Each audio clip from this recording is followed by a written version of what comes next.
Welcome to Midnight Casebook, where every shadow hides a secret and every mystery begs to be solved. Tonight, we unravel the chilling tale of Father Brown Never Heard Screams, a fan-made story paying homage to the brilliance of G.K. Chesterton's legendary detective. We'd love to have you along for this enigmatic journey. Drop a comment to let us know where you're watching from, share your theories, and if you spot any inconsistencies, don't hesitate to call them out. Your keen eyes and sharp minds help us craft even more captivating mysteries in the future. Chapter 1: Father Brown's Silent Killer Revealed. The room was thick with silence, the kind that presses against your chest, making each breath feel like a betrayal. And then, there it was. A scream, the sound of a life ending, but there was no one to hear it. No one except Father Brown. The village of Kettering had always been quiet, the sort of place where people could go days without uttering more than a few words. But even in a town as secluded as this, darkness found its way in. A series of deaths had shocked the community, each one more baffling than the last. Each one left behind only questions and no answers.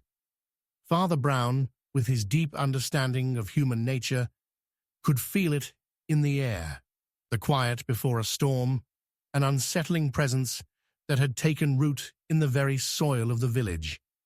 But nothing could have prepared him for the horror that lay beneath the surface. It began with the death of a local man named Robert Lennox, a respected schoolmaster, found lifeless in his study, a faint smile still painted across his lips, as though he had known something the rest of the world did not. No obvious signs of violence, no wounds, no poison. Just a man who had breathed his last with the ease of someone slipping into sleep. A heart attack, they said, a natural cause. But Father Brown knew better.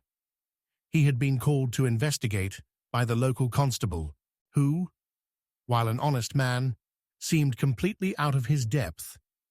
The constable stood nervously by the door, wringing his hands. "Father, what's going on here?" he asked, his voice trembling slightly. "We can't find any reason for this death. It's as if the man just faded away."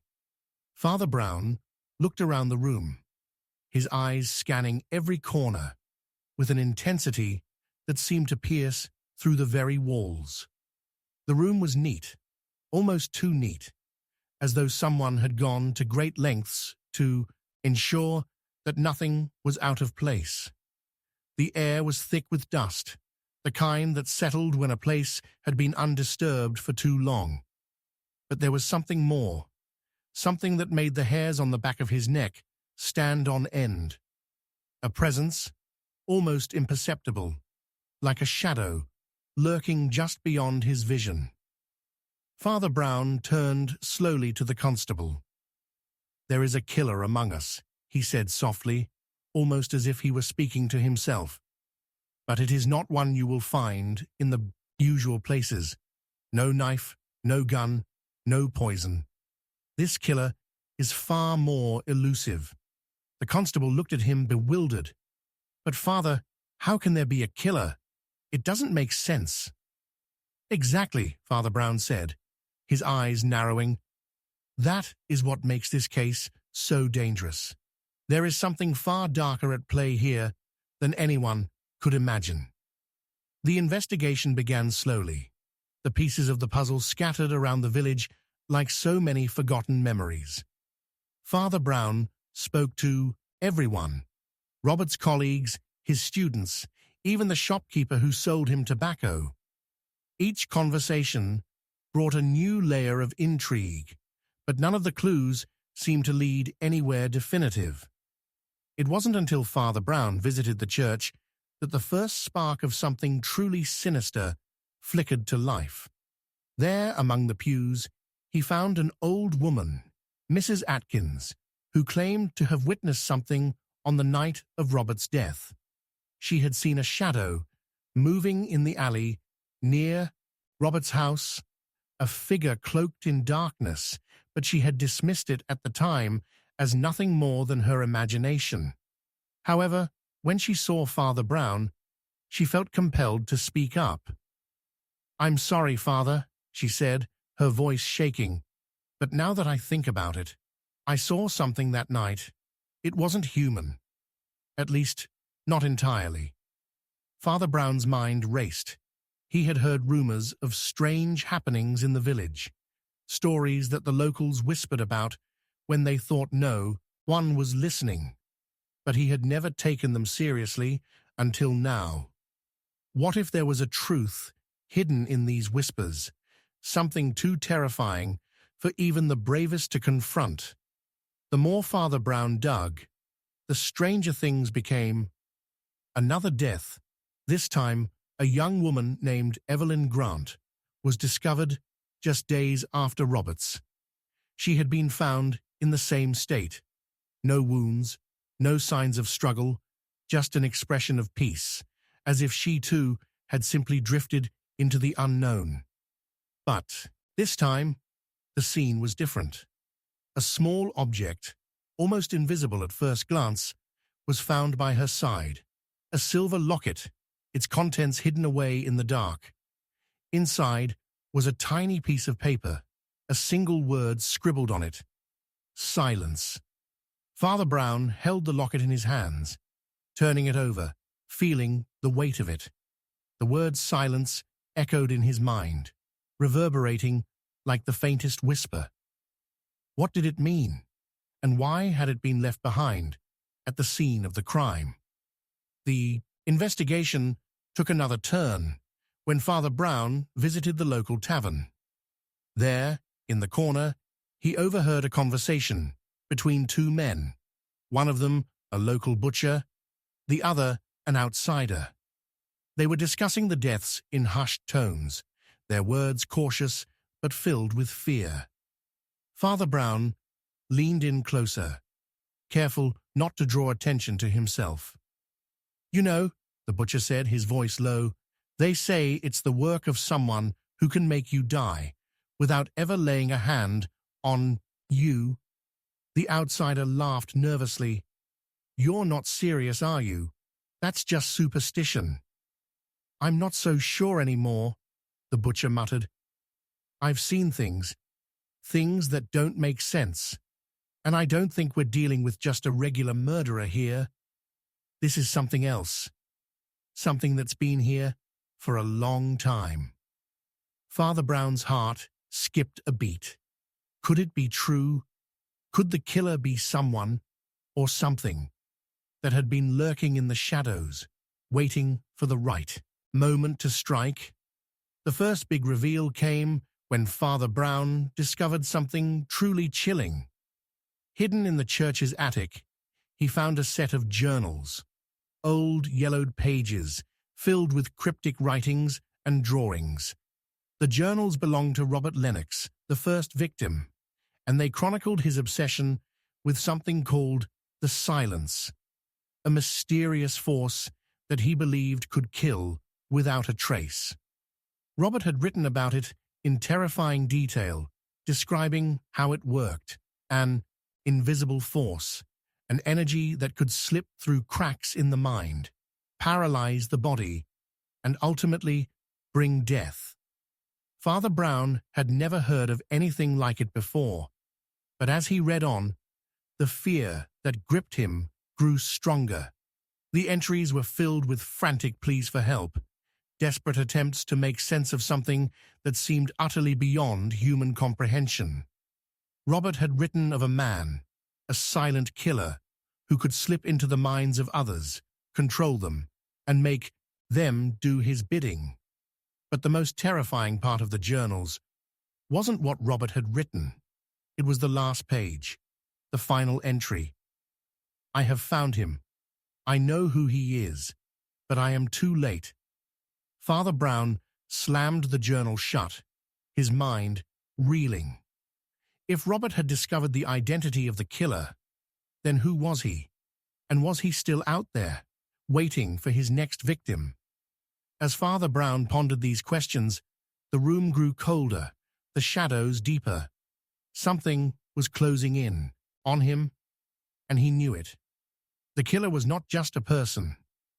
It was something far more insidious, far more dangerous than anything he could have imagined. And just as Father Brown thought he had cracked the case, the final twist came. A piece of information that shattered everything he thought he knew. The last victim, Evelyn Grant, wasn't just another innocent. She had known the killer. She had been part of something dark, something tied to the village's very foundation. Father Brown stood at the edge of the abyss, staring into the unknown. He knew who the killer was, but the truth, he realized, would never be fully understood. The mystery would remain, its darkness spreading like a poison, consuming everything in its wake. And as the camera pulled away, Father Brown whispered, "I know who did it, but the truth will never be told." The screen faded to black, leaving viewers breathless, their minds racing to make sense of what they had just witnessed. Would they ever know the truth? Only Father Brown held the answer, and he wasn't about to give it up. Chapter 2. The Secret Father Brown Uncovers. The moment Father Brown entered the dimly lit room, he knew something had gone terribly wrong. The air was thick with an unseen presence, as if the very walls held their breath. He stepped cautiously over the threshold, but before he could utter a word, a single figure, motionless and cold, lay sprawled across the floor, blood pooling beneath him in a sickening crimson tide. It wasn't just any body, it was a man he had known well. The constable. A chill ran down Father Brown's spine as he knelt beside the lifeless form. This was no ordinary murder, no random act of violence. This was personal, a message, and it had come with a price that no one could afford to ignore. The constable, who had once been the person to call Father Brown when the village was in need, had now become part of the sinister puzzle that had plagued the town for weeks. But the more Father Brown observed the body, the more confused he became. There were no signs of a struggle, no weapon, no clear indication of how the man had died. His eyes, wide open and glassy, stared at nothing in particular. The silence in the room was suffocating, the stillness palpable, as if the very room was holding its breath, waiting for Father Brown to unravel its secrets. Father Brown's mind raced as he pieced together the fragments of the mystery. There was a pattern here, a link between the deaths that could no longer be ignored. The same sense of unease had crept through each of the previous deaths, like an invisible hand pushing its way into every corner of the village. The question that now haunted Father Brown was clear. Who or what was behind these deaths? But there was something more, something deeper than just murder. The constable's death had triggered something inside Father Brown, a deeper understanding, a sense that there were things being hidden right in front of him, things no one dared to speak of, things that had been buried in the shadows of the town's history. As he stood over the body, something caught his eye, a faint glimmer under the table. He bent down, reaching for the object. It was a small, tarnished key, cold to the touch. He wondered for a moment why it had been left behind, discarded like a trivial detail. But it was no trivial matter. Father Brown's instincts kicked in, and he knew, without a doubt, that this key was the answer to something far more sinister than a simple murder. The room felt heavier with each passing second. He tucked the key into his coat pocket and turned to leave, but the moment he stepped into the hallway, someone stopped him. A voice low and familiar spoke from the shadows. "You shouldn't have come here, Father." Father Brown turned slowly, his heart pounding in his chest. There, standing in the doorway, was none other than the village's most respected woman, Margaret Crowley, the widow of the wealthy landowner. Her eyes, once full of life, were now hollow, as if the very essence of her had been drained away. She looked at Father Brown, her face etched with fear and guilt. "You can't solve this," she continued, her voice trembling. "Some secrets are meant to stay buried." Father Brown's eyes never left hers, as his mind churned with the weight of her words. What was she trying to tell him? What had she known that had driven her to such fear? The key in his pocket felt heavier, as if it too was trying to tell him something. Father Brown asked, "What do you know about the key, Mrs. Crowley? What does it unlock?" Margaret's face turned pale, and she recoiled slightly. "No one can know. It will destroy everything." The mystery was slipping further from his grasp, the questions multiplying faster than he could answer them. But Father Brown was not one to back down. His eyes hardened with resolve as he faced her. "I must know the truth," he said. "Everything, no matter how dark, it is." Margaret remained silent, her face a mask of grief. Then finally, she spoke in a whisper so quiet that Father Brown had to lean in to hear her words. "The key. It opens the door to something no one should ever see. It's where the past is kept, the truth that can break this village forever, the secret that can destroy everything you believe in." Father Brown's mind reeled. What could she possibly mean? What truth, what secret, could be so powerful that it had been hidden for generations? The moment the words left her mouth, they lingered in the air, thick with tension, leaving Father Brown with 1,000 unanswered questions. But Margaret's warning only pushed Father Brown further into the depths of the mystery. He could feel it now, the weight of history, the darkness that had been concealed for far too long, pressing in on him from every direction. He had to know. He had to uncover the truth. Determined, Father Brown made his way to the town's old chapel, the one that had stood at the center of every major event in the village's history. It was said to be cursed, haunted by the souls of the past. It was here that everything began, and it was here he believed that he would find the answers. The chapel was silent when he entered, the only sound the soft creaking of the old wooden floorboards under his feet. The air was thick with dust, and the faint smell of decay clung to the walls. There, in the back of the chapel, was a small door, unmarked, hidden in plain sight, just as Margaret had described. With trembling hands, Father Brown inserted the key into the lock. The door creaked open, revealing a narrow staircase leading downward into the darkness. His heart raced as he descended, each step echoing through the cold, damp air. The further he went, the more he could feel something watching him, something waiting. At the bottom of the stairs, Father Brown found a small room, dimly lit by a single candle. The walls were lined with shelves, and on them, old books and scrolls gathered dust. But it wasn't the books that caught his attention. It was the large wooden chest in the center of the room, covered in strange symbols and locked tight.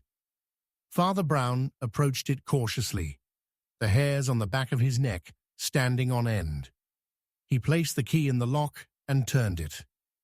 The chest creaked open, revealing a collection of letters and photographs, each one more unsettling than the last. The first photograph he picked up sent a shock of realization through him. It was a picture of the constable, taken years before his death. But what made it truly horrifying was the figure standing next to him. Margaret Crowley, her face twisted in an expression of pure terror. Then there was the letter. Father Brown unfolded it with shaking hands, his heart pounding in his chest. It was dated years ago, long before the current deaths had begun. The letter spoke of betrayal, of a dark pact made under duress. It named names of people who had been involved in something far more dangerous than any murder. The room seemed to spin around Father Brown as the weight of the discovery hit him. The village, the people he had known and trusted, had been hiding something monstrous, a secret so dangerous that it had cost lives to protect it. But what was it? Suddenly, the door to the room slammed shut, the sound echoing through the underground chamber. Father Brown spun around, his breath catching in his throat. A voice, cold and unforgiving, whispered from the shadows. "You shouldn't have come here, Father." Father Brown froze. He knew that voice, and he knew, with every fiber of his being, that the truth was about to be revealed in a way he could never have anticipated. The screen went black, leaving the audience in stunned silence, their minds racing with the terrifying possibilities. Would Father Brown uncover the truth, or would he fall victim to the same forces that had claimed so many others before him? The mystery had only just begun, and now the final question loomed larger than ever. Who could be trusted in a town built on lies? Chapter 3. Father Brown's Deadly Hidden Clue. It wasn't the body that made Father Brown's heart race. It was the silence. The kind of silence that fills a room with dread. The kind of silence that tells you something terrible has just occurred, but no one is ready to face it. As Father Brown stood there, staring at the lifeless body of a woman, a shock ran through him.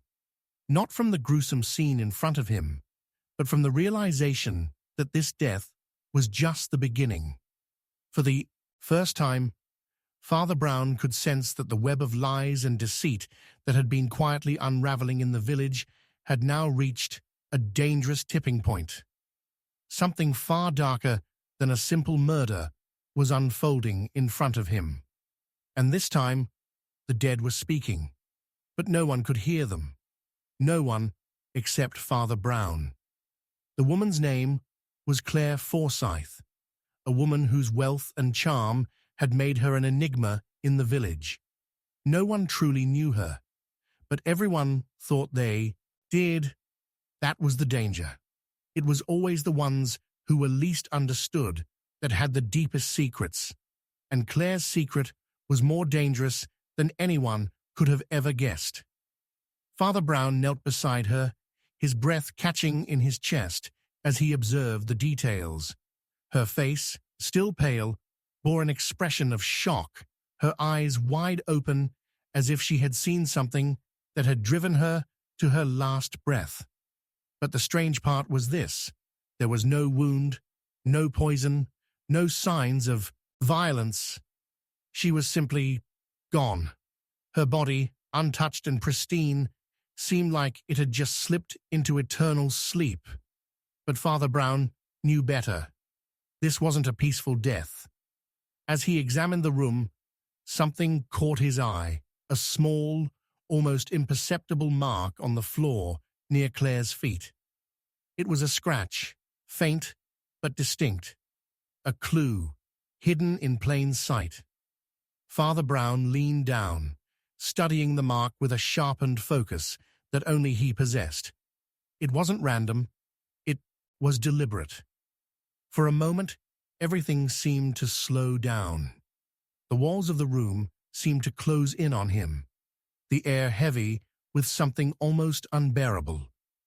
A shiver crawled up his spine as he realized that this was no simple case. Whoever had done this had thought of everything. They had covered their tracks so meticulously that even the smallest detail seemed to slip under the radar. But Father Brown wasn't like the others. He saw what others missed, and what he was seeing now wasn't just a scratch. It was a message. The scratch led him to a corner of the room where a faded piece of fabric clung to the baseboard, as if it had been hastily shoved out of sight. Father Brown's heart quickened. What was this? What had been hidden here, tucked away and forgotten by everyone except the killer? As he reached for it, his fingers brushed against something cold and metallic. The fabric shifted, revealing a small, ornate locket. His breath caught in his throat as he held it up to the light. This wasn't just any locket. It was a symbol, an emblem, a mark of something far older than the village itself. The locket had been designed with intricate detail, its shape unmistakable.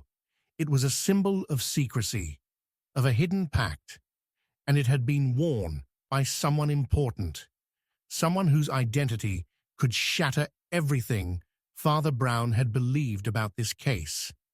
He felt a chill race through his veins as he realized this locket had been left on purpose, as if someone wanted him to find it. But who? And why? Father Brown's instincts screamed at him to run, to leave the scene before it was too late. But he knew that he couldn't. He had to know. He had to uncover what lay behind this web of deceit. As Father Brown examined the locket more closely, something even more chilling occurred to him.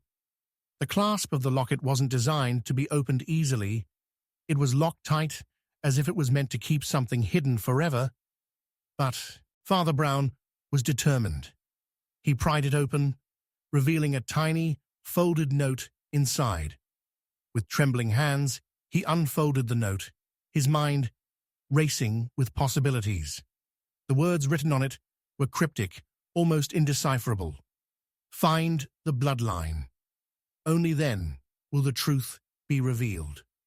Father Brown froze. His mind whirled. Bloodline? What could this possibly mean? What truth was being guarded so fiercely that someone had been willing to kill to keep it hidden? The village was built on secrets. He knew that. But this was something far beyond the usual lies and half-truths. He pocketed the locket, his mind churning with questions that seemed to spiral out of control. Who was Claire Forsyth, really? What had she been involved in that had led to her death? And who else was connected to the hidden bloodline that had been mentioned in the note?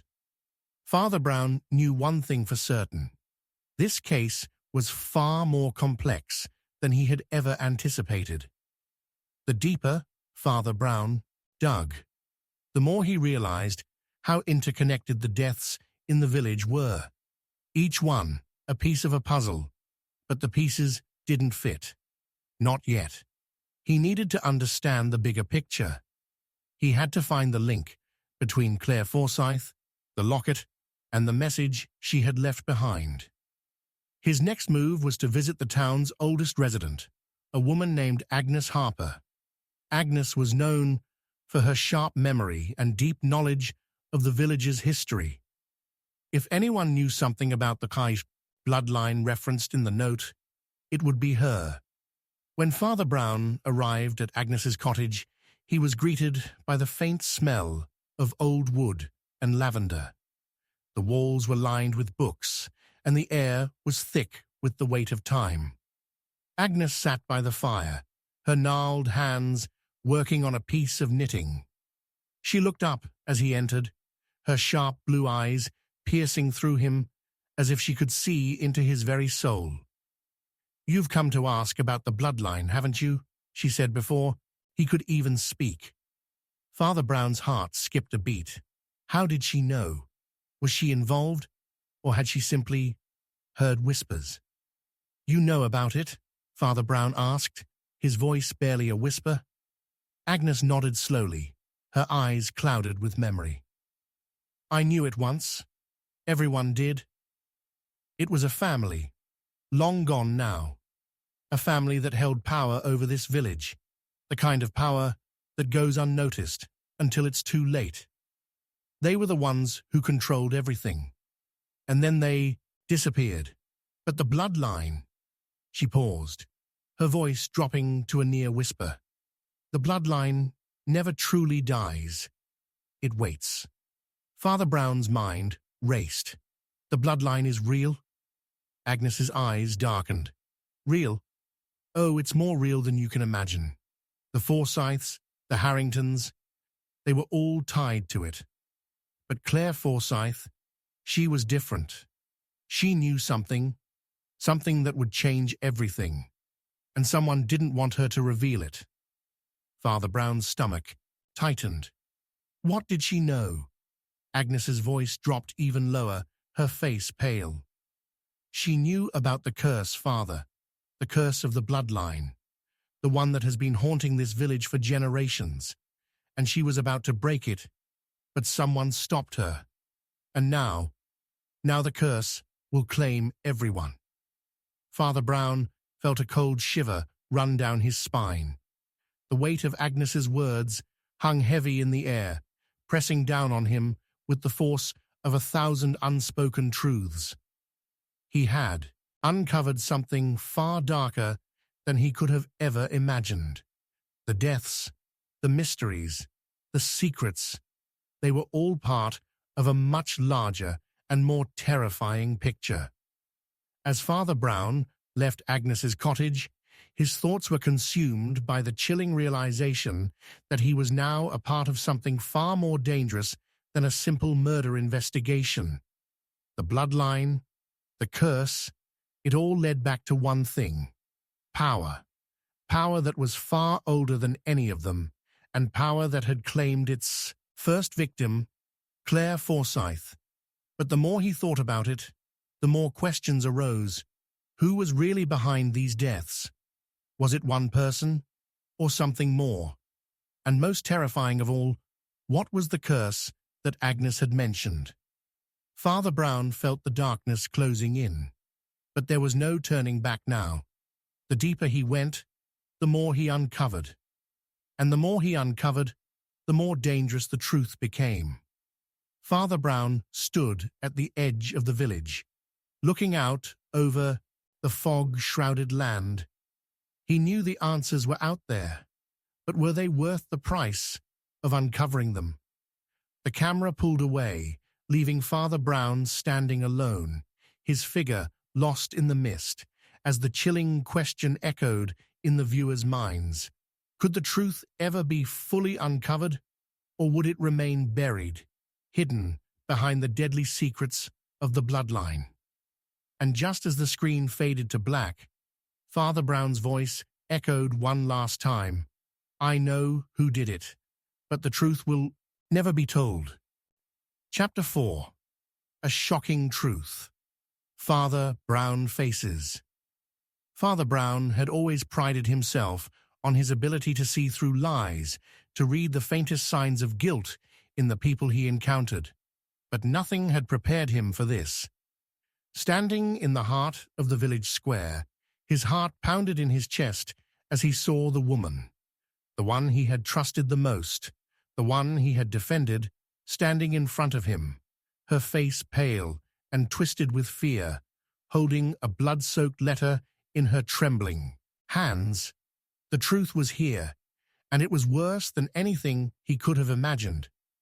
The letter was from the killer, the same person who had brought death to the village in ways that made no sense, leaving Father Brown to piece together a puzzle that felt impossible to solve. The words scrawled on the page were brief but clear. You know nothing, Father. I will show you how deep the roots of evil grow. You have no idea who you're protecting. Father Brown's stomach churned. The warning was unmistakable. There were forces in motion that he couldn't control, and they were closing in. Father Brown turned slowly to the woman before him. It was Margaret Crowley, the wealthy widow who had been the subject of his investigations for weeks now. Her outward composure was shattered, her hands shaking so violently that the letter was threatening to slip from her grasp. He had always suspected that she knew more than she was letting on, but he had never imagined that she could be connected to this web of murder and deception. And yet here she was, caught in the middle of it, trapped by a secret far darker than anything Father Brown had ever faced. "You've been lying to me," Father Brown said, his voice low and steady, but underneath it, the tension was unmistakable. He wasn't just angry, he was terrified. Not for himself, but for the village, for the truth that was so dark it threatened to swallow them all. Margaret's eyes flickered, then shifted to the ground. "I didn't want to," she whispered, her voice barely audible, "but they gave me no choice. I never meant for anyone to die. I never thought it would come to this." Father Brown stepped closer, his gaze never leaving her. "Who gave you no choice, Margaret? Who's pulling the strings behind all of this?" The question hung in the air, but Margaret's lips were sealed. She clenched the letter tighter, as if holding onto it would somehow keep the world from shattering. Father Brown felt the weight of her silence, and for the first time he realized just how deeply entangled she was in this tragedy. Her fear wasn't just fear of the killer, it was fear of something far more powerful, something that had forced her into this web of lies and betrayal. Father Brown turned to leave, but the air around him seemed to grow heavier with each passing second. It felt like the walls were closing in, as though the village itself had become a trap. He needed answers, and he needed them fast. The darkness that had been lurking in the corners of this quiet town was no longer hiding. It was standing right in front of him.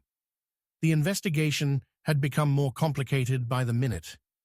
Every time he thought he had uncovered the truth, another layer was revealed, and it was always darker, more twisted than the last.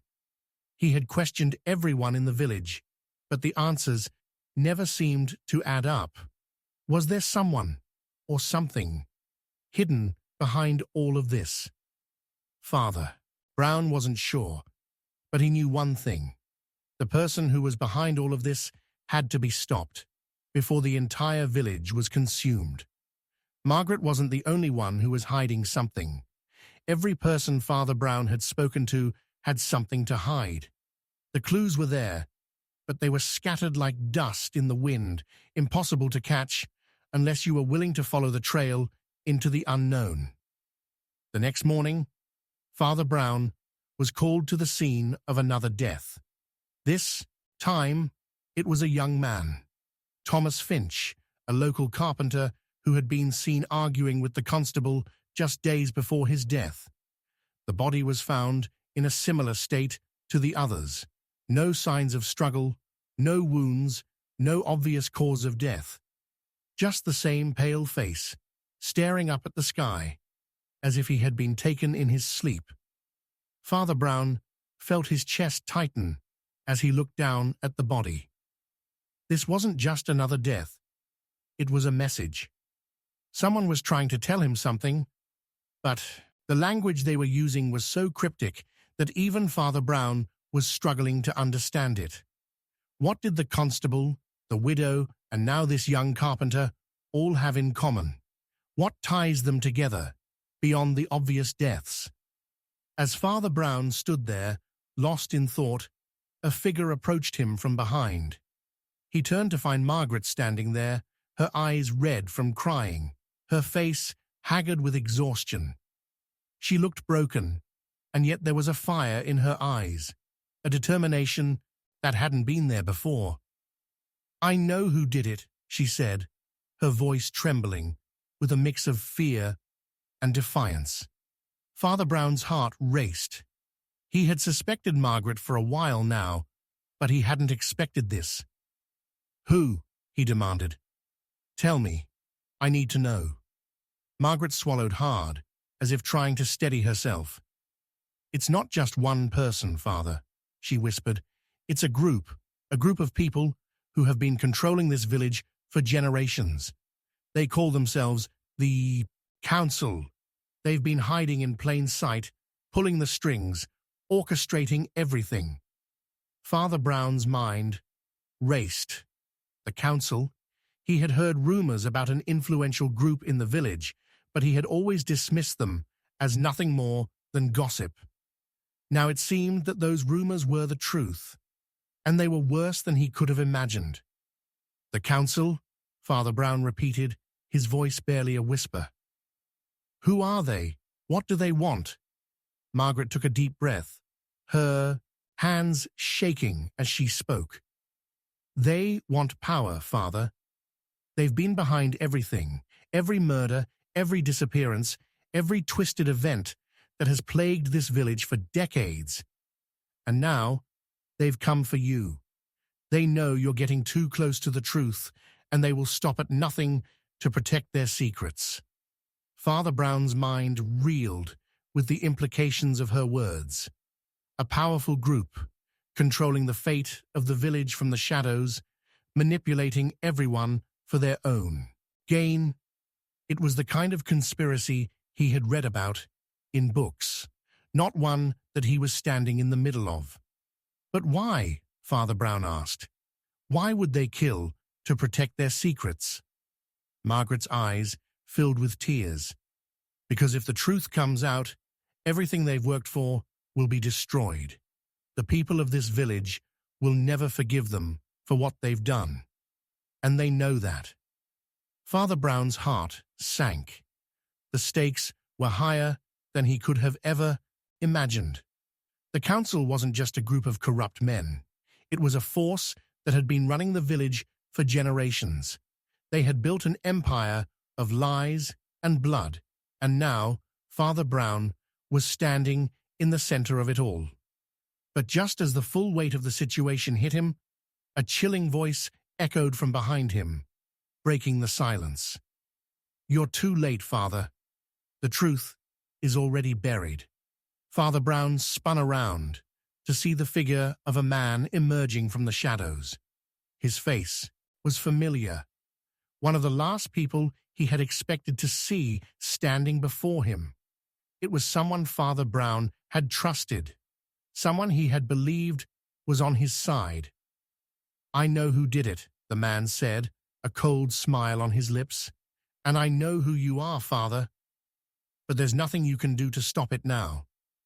The camera zoomed in on Father Brown's shocked face as the man stepped closer, his figure cloaked in shadow. The truth was within reach, but it was slipping away faster than Father Brown could grasp it. "Who are you working for?" Father Brown demanded, his voice cracking with the weight of everything he had learned. But the man simply smiled, his words a final, haunting whisper. "You'll never know, Father. You'll never know." The screen cut to black, leaving Father Brown, along with the audience, frozen in a sea of unanswered questions. The truth was out there, but now it was buried even deeper than before, and Father Brown, the one man who might have been able to uncover it, was more lost than ever. And just as the credits began to roll, Father Brown's voice echoed one last time. "I know who did it, but the truth will never be told." Chapter 5. Father Brown's Darkest Crime. Exposed. Father Brown had always prided himself on his ability to uncover the truth, no matter how twisted or dark it might be. But as he stared down at the evidence in his hands, he knew that what he was holding was the key to something far more sinister than anything he had ever encountered. The truth he had uncovered was a mirror to his own soul, a reflection of darkness that even he had never suspected could exist within him. It was not just a murder This time, it was something far more personal, something that made him question everything he had ever believed in. The truth was finally here, and it was about to shatter the last remnants of the life Father Brown had built. The murder of Claire Forsyth had been the tipping point, but it was only the beginning. Father Brown's investigation had led him down a path that he could no longer ignore. The more he uncovered, the more the pieces began to fall into place. Pieces that seemed to implicate not just the village's most trusted members, but himself as well. Father Brown had long suspected that the forces behind the series of murders were more powerful than anyone had imagined, but the truth now seemed to point back to him. The question was no longer who the murderer was. It was whether Father Brown could face the horrifying reality of what he had uncovered. The first sign came when Father Brown received an anonymous letter in the dead of night. It was simple, yet it carried with it a weight that made his heart skip a beat. The letter was short, its words crisp and deliberate. "You will never escape what you've done, Father. The truth is already exposed. We all know who you are." At first, Father Brown thought it was just another taunt from the killer. But the more he read the words, the more he realized something chilling. The letter wasn't just a threat, it was a warning. Someone knew something about his past, something that even Father Brown had buried deep within his mind. It was a secret that had haunted him for years, a crime that he had long ago hoped would remain forgotten. But now, it was clear. The past wasn't finished with him, and neither was the killer. Father Brown's mind raced as he tried to recall the events that had led him here. His thoughts flashed back to the darkest period of his life, a time when he had been consumed by guilt, shame, and a deep sense of despair. It was a time when he had crossed a line he never should have, a time when his own moral compass had betrayed him. He had been young then, filled with ideals and a sense of justice, but somewhere along the way, something had snapped. And in that moment, Father Brown had done something that had changed everything. Something that had caused a death he could never atone for. Father Brown had spent years burying the memory of that crime, convincing himself that it had been an accident, that he had not been responsible. But now, with the letter in his hands, that illusion shattered. The truth was clear, and it was waiting for him to confront it. The killer had somehow discovered his darkest secret, and it was only a matter of time before the world would know as well. Desperate to find out who was behind the letter and what they knew, Father Brown visited the one person he could trust, the village's oldest and wisest resident, Agnes Harper. She had always been the keeper of the village's darkest stories, the one person who seemed to know every hidden detail about its past. If anyone could help Father Brown understand the significance of the letter, it was her. When Father Brown arrived at Agnes's cottage, he was greeted by a heavy silence, the kind that only came with the weight of years of knowledge. Agnes, a woman with a sharp mind and a heart that had weathered countless storms, greeted him with an inscrutable look. Father Brown didn't waste time with pleasantries. He went straight to the point. "Agnes, I need your help. There's something I've uncovered, something that involves me, and I fear it's going to destroy everything if I don't face it head on." Agnes studied him for a moment, her wise eyes narrowing.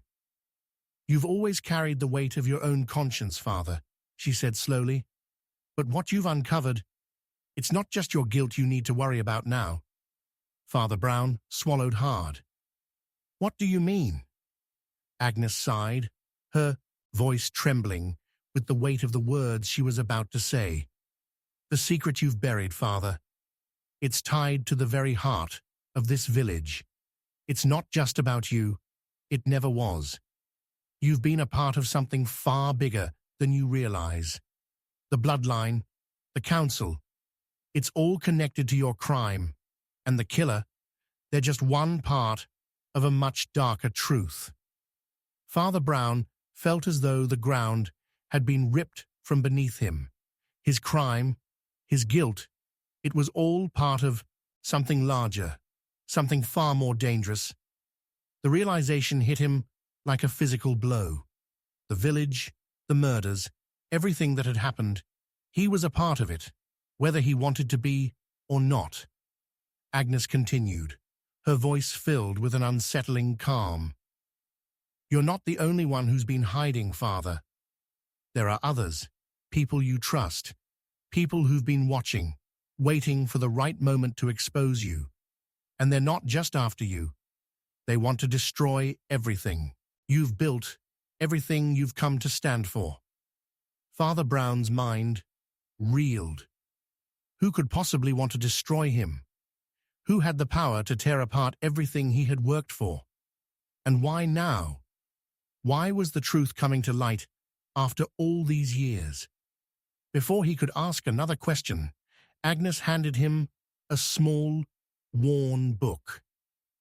This will answer your questions, she said, her hands trembling. But be warned, Father, what you find inside may be more than you can bear.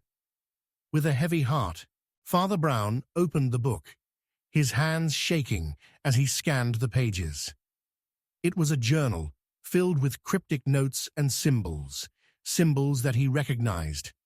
They were the same symbols that had been on the locket he had discovered weeks earlier. The journal described a secret group, a council that had been manipulating the village for generations. It was a group that had been responsible for more deaths than Father Brown could ever have imagined. And at the center of it all was a name that sent a chill through Father Brown's bones. His name. The truth was now undeniable. Father Brown had been part of the council, a group that had operated in the shadows for years. He had been a key player in their dark schemes, a participant in the very crimes he had been trying to solve. The murders, the lies, the manipulation, they had all been part of the plan. And Father Brown had unknowingly played his part in it. As the realization washed over him, Father Brown felt a wave of nausea. His entire life, everything he had worked for, was based on a lie. And now the truth was exposed for all to see. The killer was no longer just a faceless enemy. It was Father Brown himself. But the true horror came when Father Brown realized that the person who had sent the letter, the one who had exposed his darkest crime, was someone who had been with him all along. The killer was closer than he could have ever imagined. The screen cut to black as Father Brown's voice echoed in the darkness. I know who did it, but the truth will never be told. The credits rolled, leaving the audience in stunned silence, questioning everything they had just seen. The truth was out there, but was it too late to stop the horror that had been unleashed? Could Father Brown face the consequences of his actions, or would the darkness consume him before he could make things right? The questions lingered, unanswered, as the chilling realization settled in. Some secrets were better left buried. Chapter 6. The Case That Broke Father Brown. Father Brown had faced countless cases, each darker than the last, but nothing had prepared him for this. The truth wasn't just twisted or hidden, it was horrifying. As he stared at the evidence before him, the world felt as if it was unraveling at the seams. There in front of him lay the final clue, the one that would shatter everything he had ever believed about justice, truth, and his own moral compass. It was a moment that would break him, and as the pieces fell into place, he couldn't help but wonder if he would ever be the same again. The body was discovered in the old manor at the edge of the village, a place that had long been abandoned, its windows cracked, its walls crumbling with time. The victim was someone Father Brown had known well, a man he had once considered a friend. Arthur Greeley, a local historian, had been found dead in the library, an old, dusty book clutched tightly in his hand. There were no signs of struggle, no wounds to speak of. He looked peaceful, almost serene, as though he had simply fallen asleep. But Father Brown knew better. The absence of violence was what unsettled him the most. The scene felt staged, too perfect, too calm. Everything had been arranged in a way that felt deliberate, as though the killer wanted to make a statement, wanted to send a message. But what message? And who was it for? As Father Brown stood over the body, he could feel the weight of the case bearing down on him. The man's death wasn't just a tragedy, it was a key that unlocked something much darker. Greeley had been researching the town's history, delving into the old secrets buried beneath the streets. What had he uncovered? What had he learned that had led to his death? Father Brown's thoughts were interrupted by the arrival of Constable Reynolds, who had been the one to discover the body. Reynolds looked pale, his face drawn with exhaustion. "Father," he said, quietly, "I don't know where to begin. It doesn't make sense. Arthur was researching the town's history, but it seems like he found something he shouldn't have. Something that led to his death," Father Brown finished for him. Reynolds nodded. "But what doesn't make sense is that there's no way anyone could have gotten into the manor. The place has been locked up for years, and yet Arthur, he was here, in this very room, just last night." Father Brown's mind raced. This wasn't just a murder. It was part of something much larger, something that had been hidden for years. The town's history was full of secrets, dark ones that had been buried by time. But now, it seemed those secrets were coming back to life, and they were coming for Father Brown. Father Brown stepped into the room, his eyes scanning the old library. The air was heavy with dust, and the faint smell of mildew hung in the corners. There was something about the room that felt wrong. The shelves, lined with ancient books and old maps, seemed like a graveyard of forgotten stories. But in the center of the room, on a small table, lay the book Arthur had been holding when he died. It was an old, leather-bound volume, its pages yellowed with age. The title was barely legible, obscured by years of neglect. Father Brown picked up the book, his fingers brushing against the worn cover. The title read, "The Silent Bloodline." A chill ran down Father Brown's spine as he opened the book. The pages were filled with cryptic symbols, strange rituals, and references to a bloodline that had once ruled the town. A bloodline so powerful that it had been hidden away, its secrets sealed in shadows. This was what Arthur had been researching, Father Brown realized. This was what had led to his death. But as Father Brown turned the pages, something caught his eye. There, at the very end of the book, was a passage that made his heart stop. It was a list of names. Names. That seemed familiar, but one stood out above all the others. Father A. Brown. Father Brown's hands shook as he read the name again. His own name. His pulse quickened as the implications began to settle in. How could this be? Why was his name on this list? What was this bloodline, and why was he tied to it? Was it a mistake, or was there something more sinister at play? Father Brown knew he had to uncover the truth, but he wasn't sure if he was ready to face it. The weight of the past had always been something he could avoid, something he could ignore, but now it was staring him in the face, demanding to be confronted. The realization hit him like a hammer. His own history was intertwined with the dark past of this village, and the bloodline wasn't just a part of history, it was still alive. "Father, what are we dealing with here?" Constable Reynolds asked, his voice breaking through Father Brown's thoughts. Father Brown closed the book and turned to face him, his mind reeling.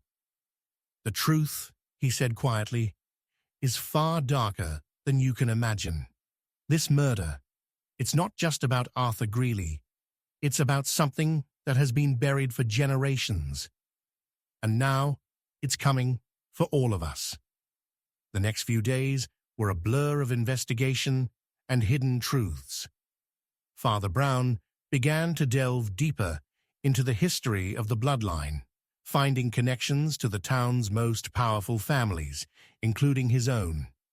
He spoke to anyone who might know something: old villagers, town historians, and even those who had lived through the darkest days of the town's history. Each conversation led to more questions, more confusion, and more fear. The deeper Father Brown dug, the more the pieces began to fall into place. But with each piece, the mystery only became more twisted, more impossible to solve. One evening, after hours of poring over old records, Father Brown sat alone in the church, contemplating the enormity of what he had uncovered. His hands trembled as he held the book in his lap, its secrets now more dangerous than ever. He couldn't stop now. He had to know the truth, no matter what the cost. That's when the phone rang. Father Brown's heart skipped a beat. He knew something had changed. He knew the truth was getting closer. "Father Brown," came the voice on the other end. "You've been digging into the past, haven't you?" Father Brown's blood ran cold. It was a voice he recognized, the voice of someone he had trusted, someone he had known for years. The voice continued, low and threatening. "You've uncovered something you shouldn't have. Now you're in danger. You've unleashed something that can't be contained. And I'm afraid it's too late to stop it." Father Brown's breath caught in his throat. The walls of the church seemed to close in on him as the weight of the threat settled over him.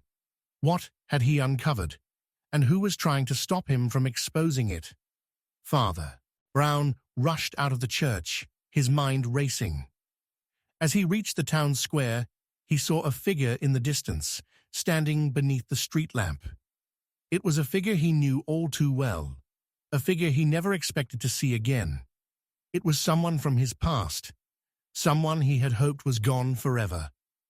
The figure turned to face him, and Father Brown's heart sank. The truth was about to come out, and there was no way to stop it now. The screen faded to black, leaving Father Brown standing in the shadows, his heart racing, the weight of the past bearing down on him. "I know who did it." Father Brown's voice echoed through the silence. "But the truth will never be told." And just like that, the mystery deepened, the darkness closing in around him, leaving the audience hanging on the edge of their seats, desperate to know what would happen next. Chapter 7. Father Brown's Hidden Murderer, Found. The moment Father Brown stepped into the dimly lit room, he knew it was over. The murder had been a puzzle, a trail of tangled lies and hidden truths that seemed impossible to solve. But as he stood there, staring at the final piece, the truth hit him like a cold, unrelenting wave. The killer wasn't just anyone. The murderer was someone he had known all along, someone he had trusted. The moment the realization dawned on him, his world shattered. He had been deceived, manipulated, and now everything he thought he knew was in question. It had all started with the murder of Claire Forsyth. A death that had seemed straightforward at first, an obvious crime, with obvious suspects. But as Father Brown delved deeper into the case, he began to see a different picture. The facts didn't add up. The clues led him in circles, each discovery more confusing than the last. The more he investigated, the more the darkness around the murder grew. And now, standing in this room, with everything finally laid bare before him, Father Brown understood the terrible truth. The killer had been hiding in plain sight. The investigation had taken him down some of the darkest paths he had ever walked. Each new revelation left him more unsettled, more unsure of his own judgment. The townspeople, the suspects, all seemed to have something to hide, each one more tangled in lies than the last. But as he pieced the fragments together, something began to nag at the back of his mind. A voice, soft but persistent, told him that the key to this mystery lay not in the past or the hidden motives of the suspects, but in something far more personal. The body of Claire Forsyth had been the starting point. The letters, the cryptic notes, the warnings, each piece of evidence led to one conclusion. The killer was someone who had access to the deepest secrets of the village, someone who knew the truth about the bloodline, the cursed history, and the families that had ruled the town for generations. But Father Brown hadn't been prepared for the answer that came when he finally connected all the dots. The room he stood in now was cold, the air thick with the scent of dust and old wood. It was a forgotten room, hidden away in the back of the manor, a place few people had ever entered. And yet here it was, the key to everything. As Father Brown slowly approached the table, he noticed a small envelope placed neatly on top of a stack of papers. It was addressed to him. His name, written in elegant script, was the only thing on the front. With trembling hands, Father Brown opened the envelope, his mind racing. Inside was a single sheet of paper, but the words written on it were not what he had expected. It wasn't a confession, nor was it a threat. It was a simple statement. The truth is closer than you think. Look within. Father Brown's heart stopped. The words felt like a blow to the chest, as if they were mocking him. He had been searching for the truth in the wrong places, and now this cryptic message was telling him that it had been right in front of him all along. The answer wasn't in the town's dark history, nor in the tangled web of suspects he had questioned. The answer was closer to home than he could have ever imagined. His mind raced as he tried to make sense of the message. Look within. It didn't make sense. What could he be? Missing question mark. He had questioned everyone, examined every piece of evidence. But what if the answer was right here, in this very room? What if the killer was someone he had overlooked entirely? His gaze fell upon the pile of papers on the table. They were old records, documents that seemed to tell the story of the village's founding, its families, and the secret bloodlines that had shaped its history. As he leafed through them, one particular document caught his eye. It was a family tree, a chart that traced the lineage of the Forsyth family back several centuries. And at the very bottom, there was a name that sent a chill down Father Brown's spine. It was his own name. Father Brown staggered back, his heart pounding in his chest. It couldn't be. His name, listed as part of the Forsyth family bloodline, it didn't make sense. But as he stared at the chart, the pieces began to fall into place. The Forsyths, the mysterious deaths, the cryptic messages. It was all connected.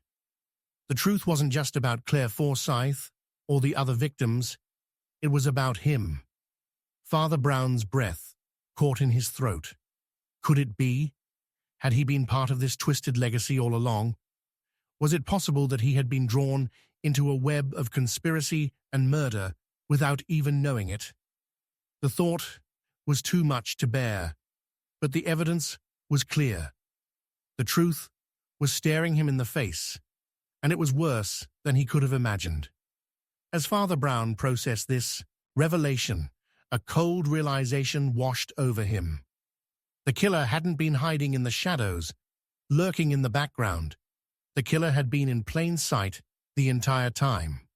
The murders, the secrets, the dark history, they were all part of a plan that had been set in motion long before Father Brown had ever arrived in this village.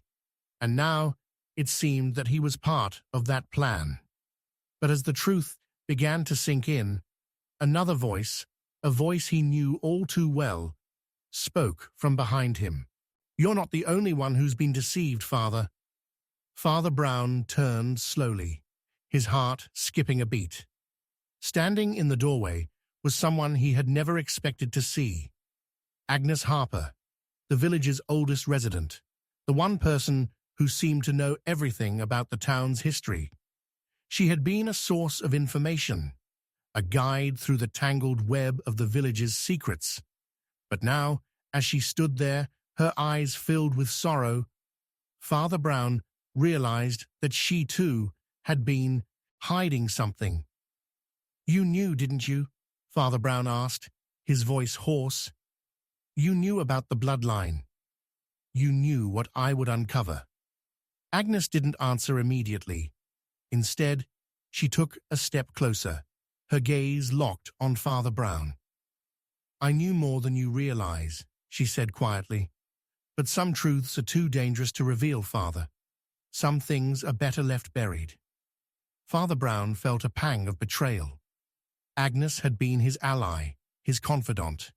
And now, it seemed, she had been part of the very conspiracy that had led to the deaths of so many.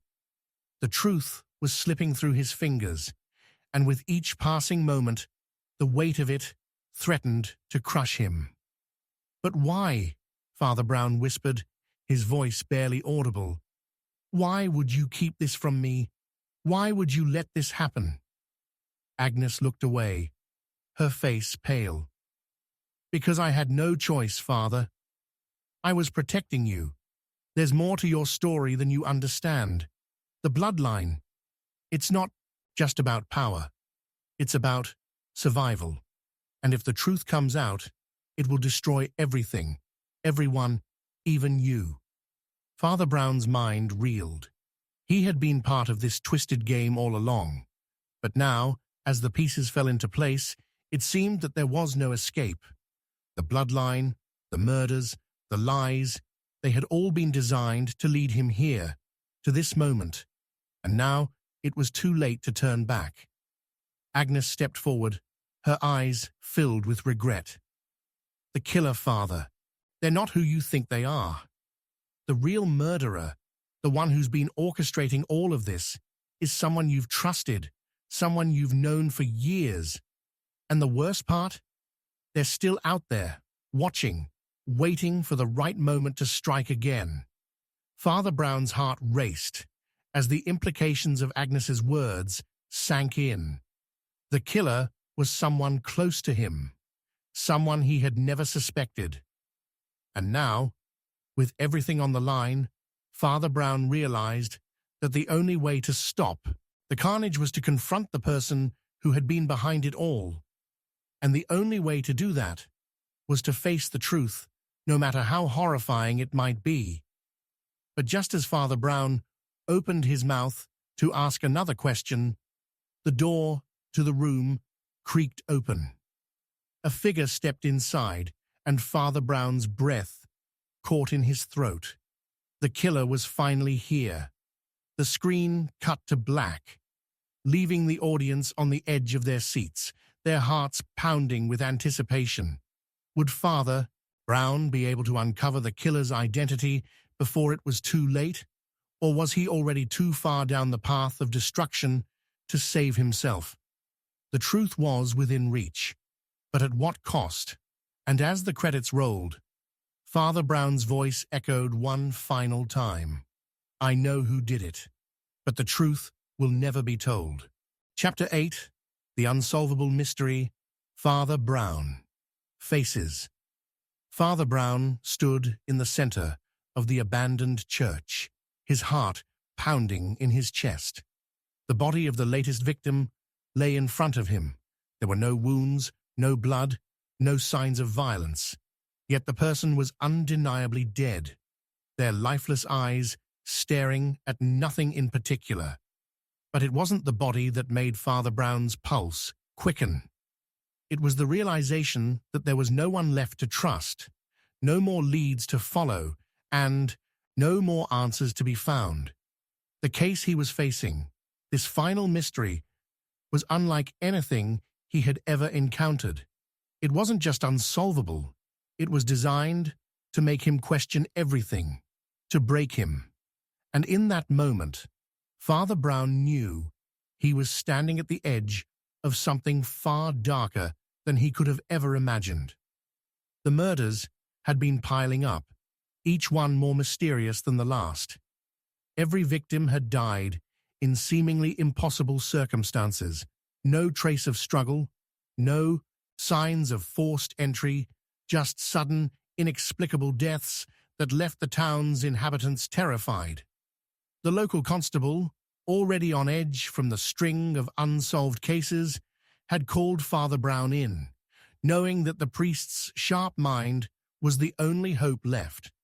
But Father Brown's investigations had only led him deeper into a labyrinth of lies, deception, and shadows. He thought he was close to the truth, but with every discovery, the case grew more elusive, more unsettling. The puzzle was so complex, so layered with hidden motives, that it seemed as though someone had deliberately constructed the mystery to break him. As Father Brown examined the scene before him, he felt a chill creep up his spine. There was something about this particular murder that felt different. The others had been shocking, yes, but they had followed a pattern, albeit a twisted one. This, however, was something else entirely. The victim was a young woman named Emma Greenfield, a quiet artist who had recently moved to the village. Her murder had sent shockwaves through the town. The strange thing, however, was that Father Brown had found no connection between her and the other victims. She wasn't part of the town's darker history. She hadn't been involved in any of the secrets that had driven the earlier killings. She was a complete stranger, yet she had been caught in the web. Father Brown couldn't help but think back to the strange note he had found earlier in the week. It had been left at the scene of the last murder, written in a cryptic code that no one could decipher. The note had been clear. "The game is over, Father. You've seen too much." The words had haunted him since he had read them. Who was behind these killings? Who had been pulling the strings from the shadows, and why were they so determined to stop him? As Father Brown crouched down to inspect the body, a sudden realization struck him like a bolt of lightning. He wasn't looking at the body of just another victim. He was looking at the final piece of a puzzle that had been carefully crafted to drive him to madness. The victim's expression was one of pure terror, but her hands, curled tightly in fists, held something that could change everything. A small, crumpled piece of paper, stained with blood. Father Brown gently pried it from her grasp, his fingers trembling as he unfolded it. The paper was old, yellowed with age, but the message was unmistakable. It was written in a shaky hand, as though the writer had been under extreme duress.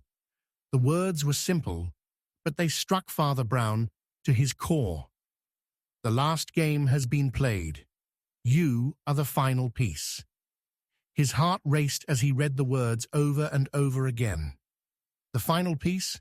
What did that mean? Was this a confession, a threat, or was it something far more sinister? Father Brown couldn't shake the feeling that this wasn't just a message from the killer. It was a message meant specifically for him, a message that had been waiting for him to uncover. As Father Brown's mind raced, he thought back to everything he had learned over the past few weeks. The murders, the strange symbols, the cryptic messages, they were all connected, but in ways that were still beyond his understanding. The deeper he dug, the more elusive the answers became. It was as though the very fabric of the mystery had been designed to slip through his fingers, always just out of reach. Every time he thought he had a breakthrough, the pieces would shift, revealing yet another layer of darkness. And now, this final message, the last piece of the puzzle, was pushing him to his breaking point.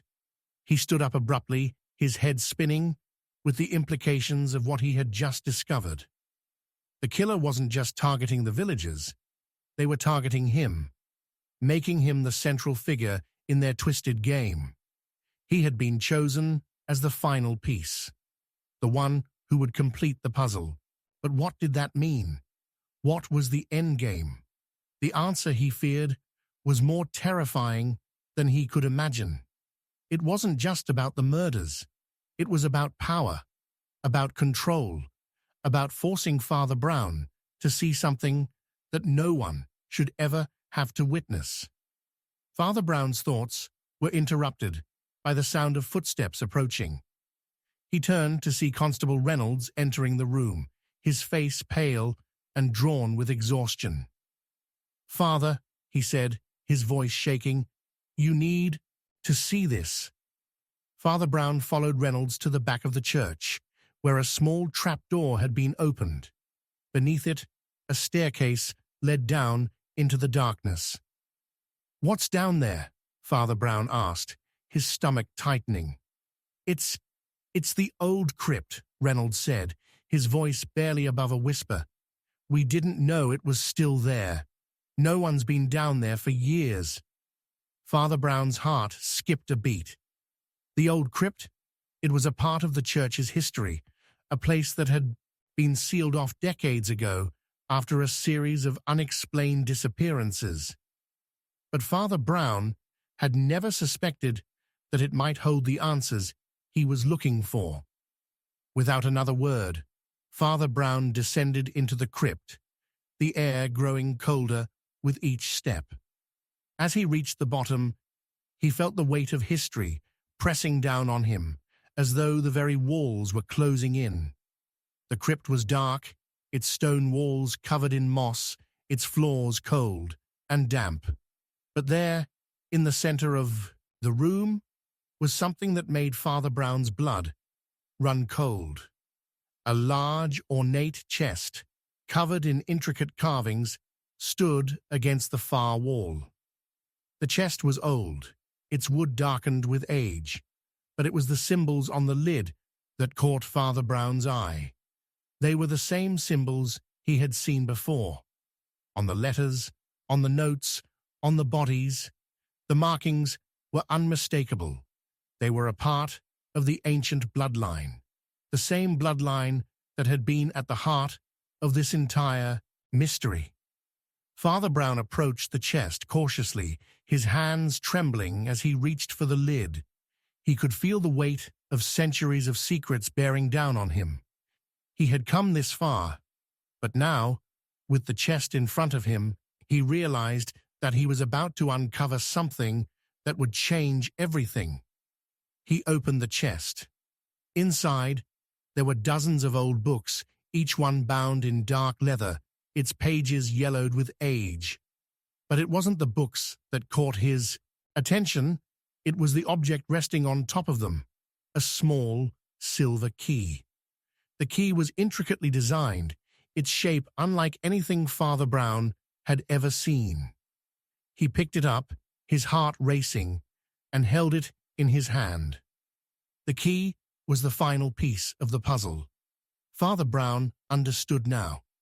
The murders, the cryptic messages, the strange symbols. It was all leading him here. The killer wasn't just trying to destroy the village. They were trying to force Father Brown to confront the darkest parts of his own past. They had used him as a pawn in their game. And now, with the key in his hand, Father Brown realized that he had no choice but to play. Just as Father Brown was about to turn and leave the crypt, a voice echoed from behind him. "You've found it, Father, but you've only just begun to understand."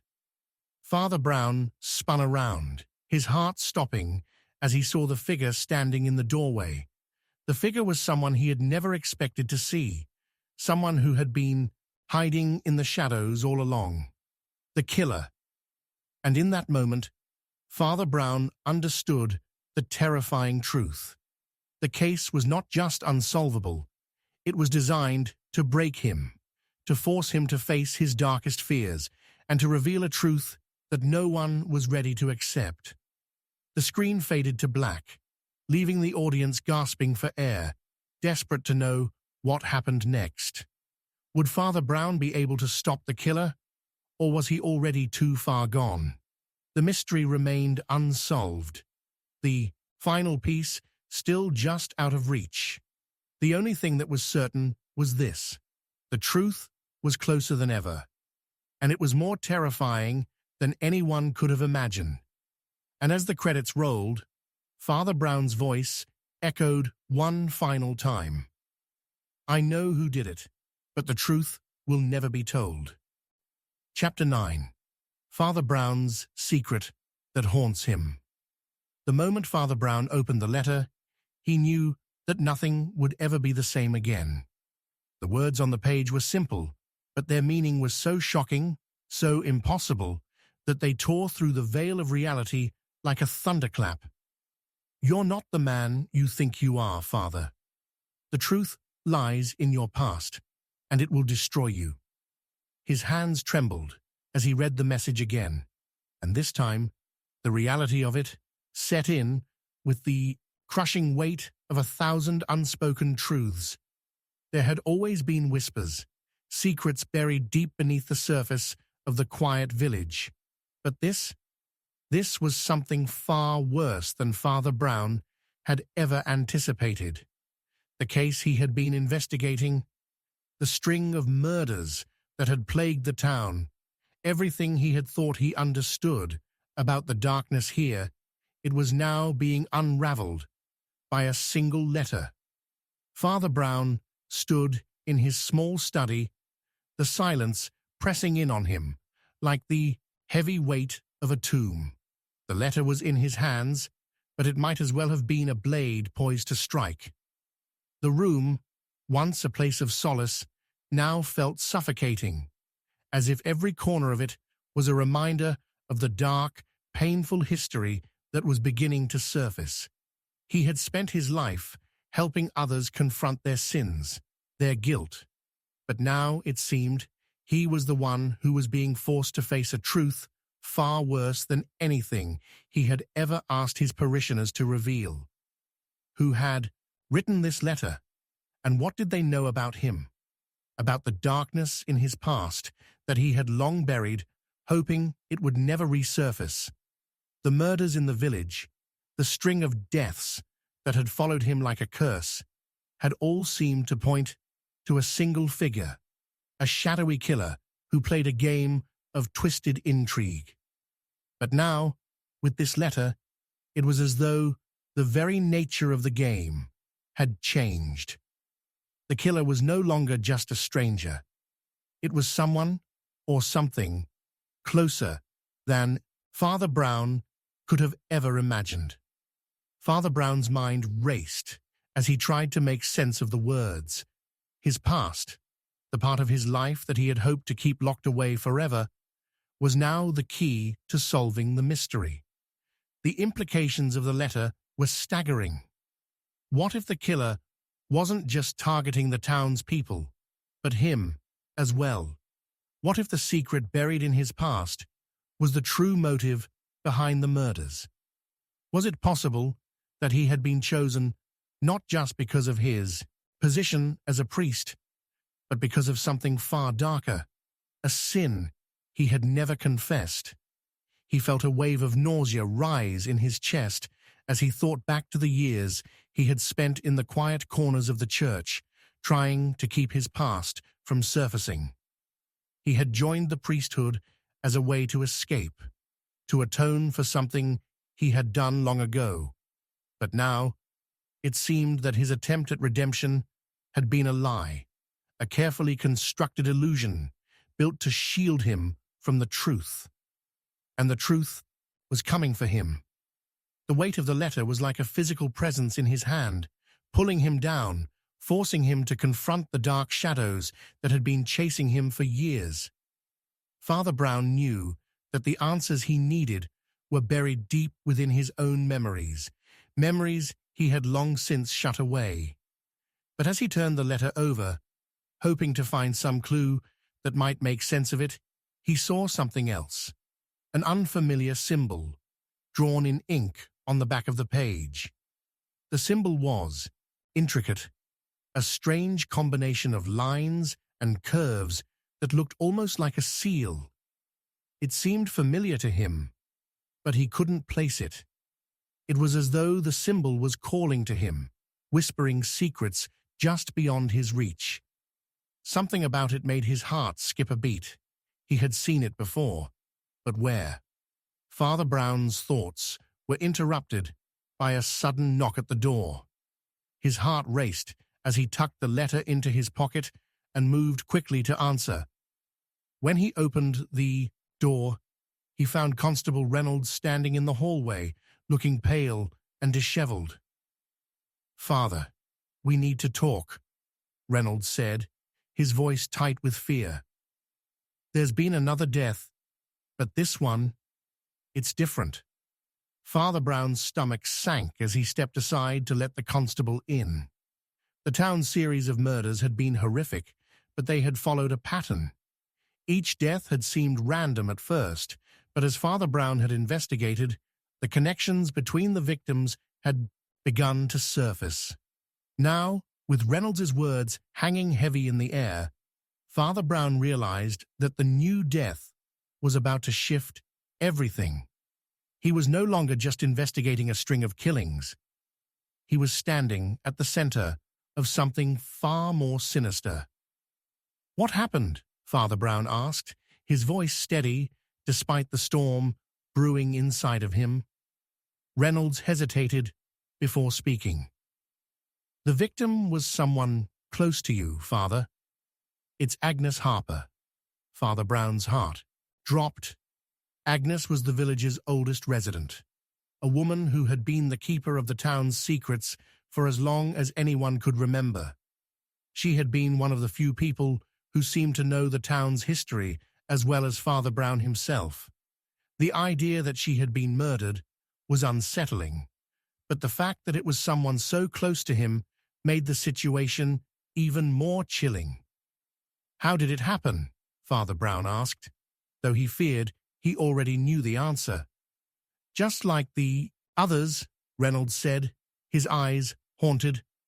"No wounds, no signs of struggle, but there was something strange about the scene. She was found in her home, surrounded by old books, and there was a letter, Father, a letter addressed to you." Father Brown's breath caught in his throat. It was becoming clearer with each passing moment. Whoever was behind these murders was playing a much darker game. They weren't just killing randomly. They were targeting him, pushing him closer to the edge with each death.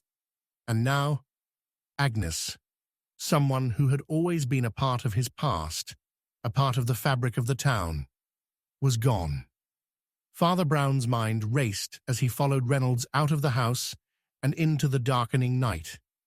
The storm was picking up, and the wind howled through the streets, carrying with it the promise of something far more terrifying. When they arrived at Agnes's home, Father Brown was struck by the eerie silence that hung over the place. The door stood ajar, and the faint smell of something metallic lingered in the air. Inside, everything was exactly as it should have been, except for one thing. Agnes's lifeless body was slumped in a chair by the window, her hands still gripping a piece of paper, a letter addressed to Father Brown. His heart pounded as he approached her, his mind racing with questions that had no answers. As he reached for the letter, Reynolds spoke again, his voice trembling. "Father, you need to see this." "Father." Brown turned slowly, his gaze drawn to a peculiar object on the floor. It was an old book, open to a page that seemed to shimmer in the dim light.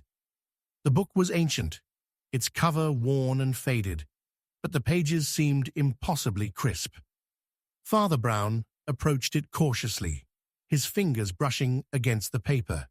It was the same symbol, the same strange seal that had been on the back of the letter he had received earlier. His mind reeled. How could this be? What did this symbol mean? Why had Agnes, someone he had trusted so deeply, left him a clue, one that seemed to point directly to the heart of the mystery? But as Father Brown's eyes scanned the page, his stomach turned. The words written in the book weren't in any language he had ever seen before.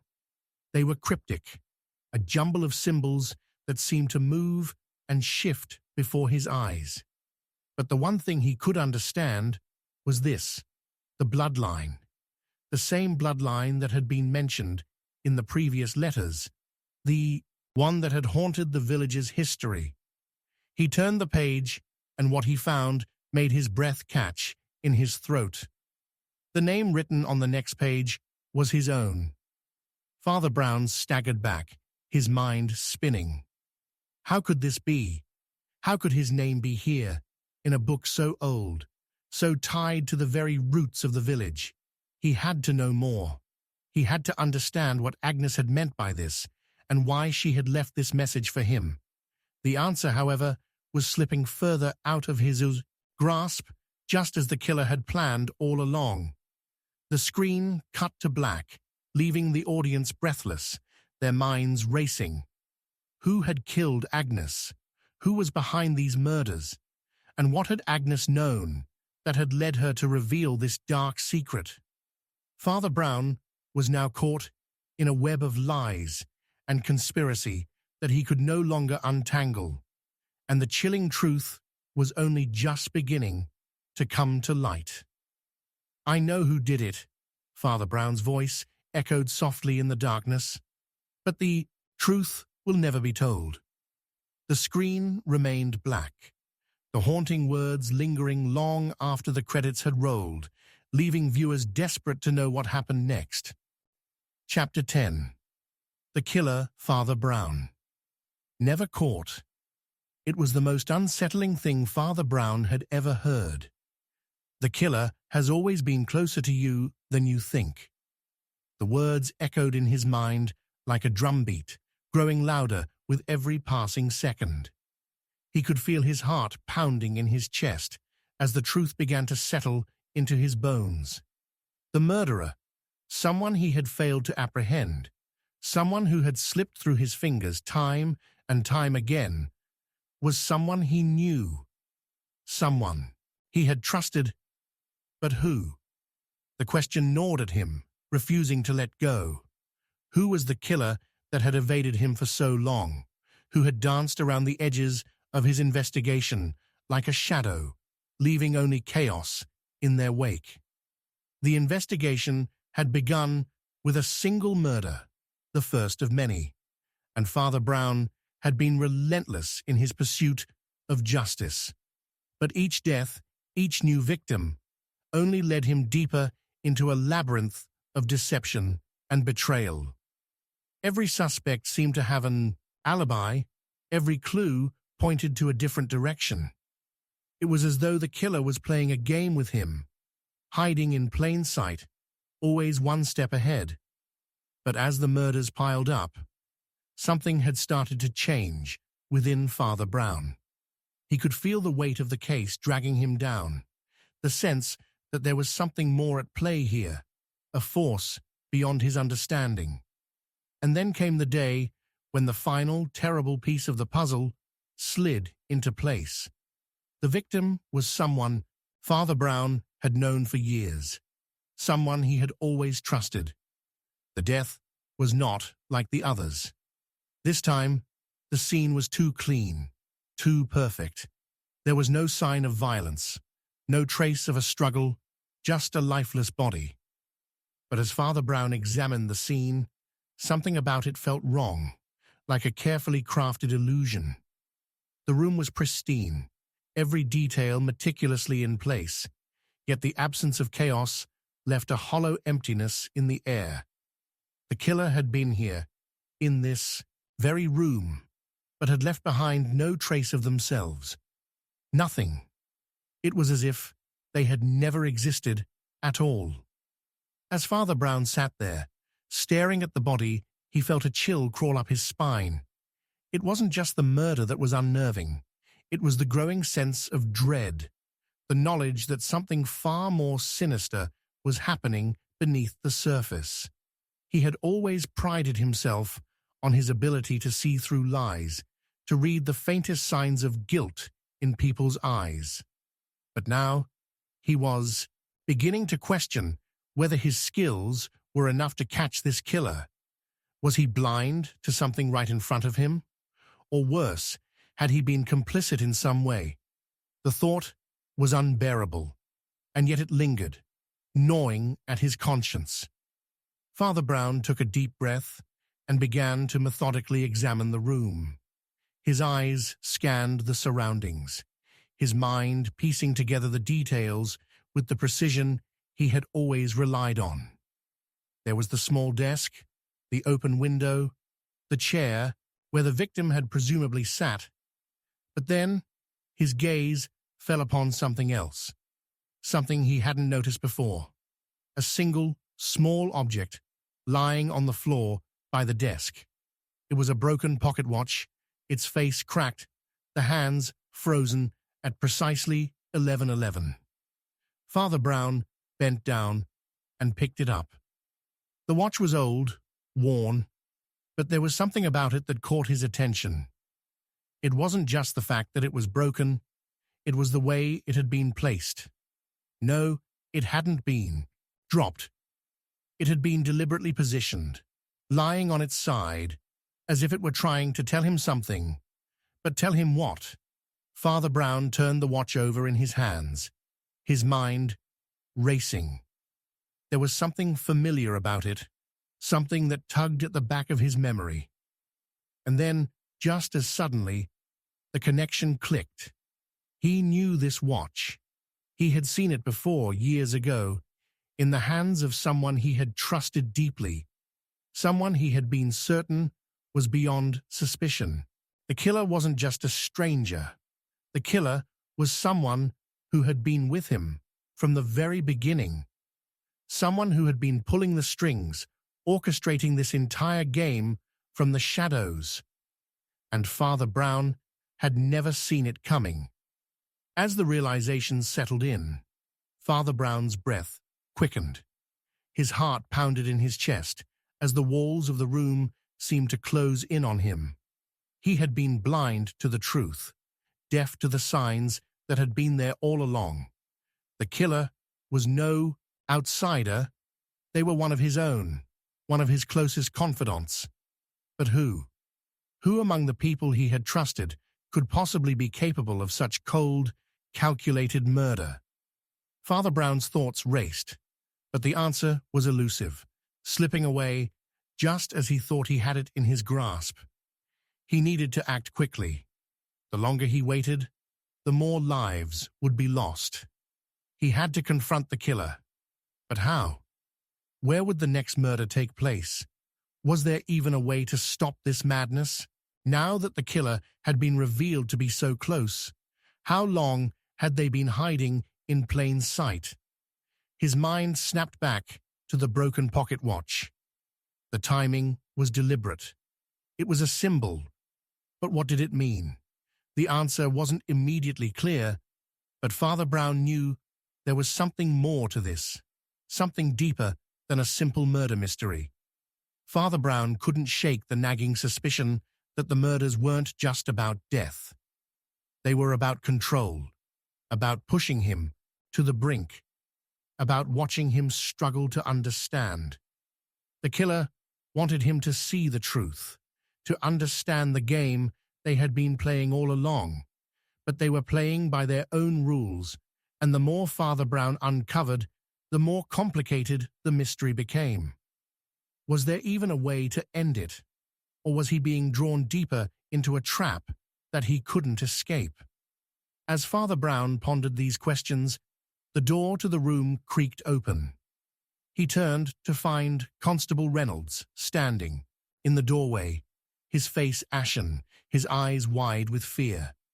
"Father, you need to come quickly," Reynolds said, his voice trembling. "It's happening again." Father Brown's heart sank. "What is it?" he asked, already knowing the answer.